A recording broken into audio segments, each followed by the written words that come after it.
Hello, welcome back to Ekstraklasa on Sports. Tonight it is finished in Lubin, Zaglebie 0, Lech Poznan 1. Poznan, one of the contenders we think for the title, go to the top of the table above Legia Warszawa and Górnik Zabrze. But I tell you what, Robert Błaziak and Chris Graham, my guests for our post-match, post-mortem, not necessarily convincing, were they? Well, it's not about if you can convince, it's about if you can get the points on the board. And they do it sometimes in a rather, I would say, stubborn way, but they still manage to get 3 points from a difficult territory. What do you think? So we've been talking about the title race throughout. Chris Graham. He jinxed it. Don't listen to him. You made it. We've seen them 3 times live now on Sports Tonight, and they've haven't got a cutting edge, have they? Yet to impress me. I'm happy to sit here now on October the 19th and say that Lech Poznan will not win Ekstraklasa. I think they're a very average side. I think they didn't impress me at all tonight.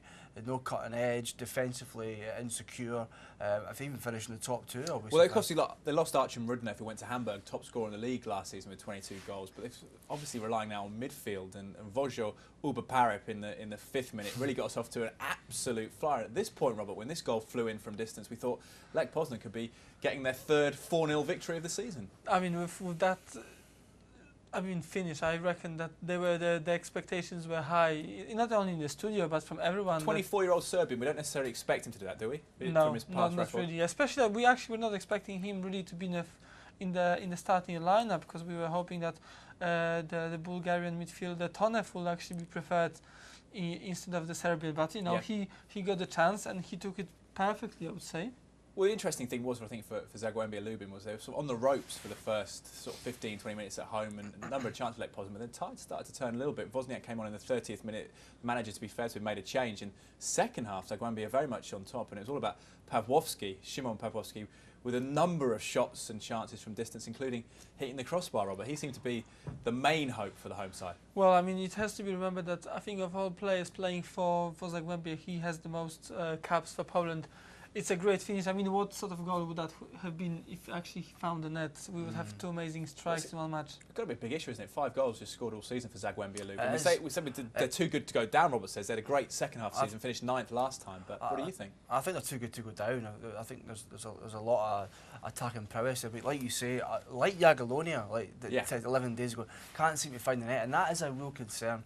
So many chances tonight, and I've got great sympathy for them. I think it definitely deserves something for this game. They turned the possession stats right around. I think at one point they were 41%, and they ended up having the lion's share of possession. A lot to do with the sending off, I appreciate it, but I feel a great degree of sympathy for them tonight. You'll get to Kebasise sending off, which is swinging it a little ways Zaglebia's direction towards the end, but we've talked about the central defensive setup. Manuel Arboleda, I've questioned his mobility, but a vital challenge on Michał Papadopoulos. Well, if it was a vital, I mean, he was quite lucky that it didn't end up in something much more painful. This is still one of the chances. I mean, they were able to cut into the box and create. I mean, this was just one of the many chances they created that way. It was either Jeś or Pawłowski coming from the right and just tearing that defence apart. But Lech Poznan only conceded 4 goals in 8 games so far. But are you necessarily convinced by the defence, because they allowed 21 attempts tonight? It just seemed it wasn't the great defending that resulted in the clean sheet. Well, I think if they played against a better striker, I mean, no offence to Papadopoulos, I mean, he's a positive player, but if they played a bit someone who's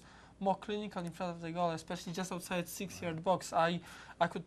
They have given you chances for a hat-trick. We gave a big sort of talk pre-match about Kebasise, the right back, and about his attacking kind of prowess. And he stepped up. Here I am. Yeah, didn't sit necessarily tonight. When he stepped up and he got sent off. We usually see red cards, to be fair, live on Sports Tonight. What about this? So he wins the ball cleanly, and there's a follow-through on Pawłowski there. But what do you think, Robert? Is it a sign of the times that it's non-contact sport now, football? Is he trying to pull out of that? Is it just simple momentum, gravity? Of course, this is what Mike McKenna, the commentator, had said about Vincent Kompany, that similar situation happened in last season in Manchester Derby against United.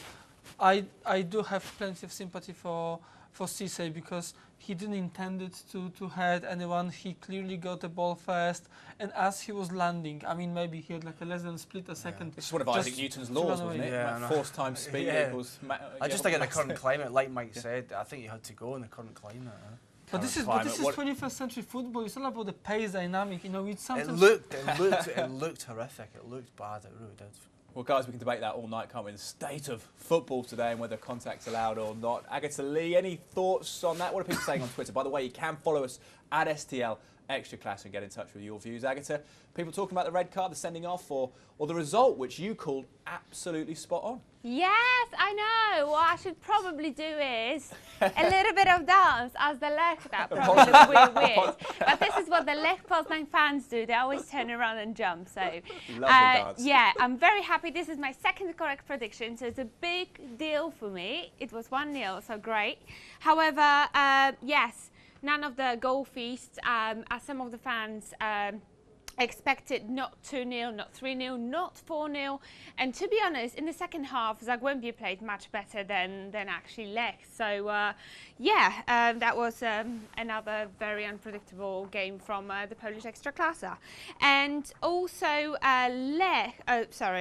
Kuba said the second half wasn't too great, and Kese kicked the ball first, so definitely didn't deserve their red card. So that's just a little bit controversial.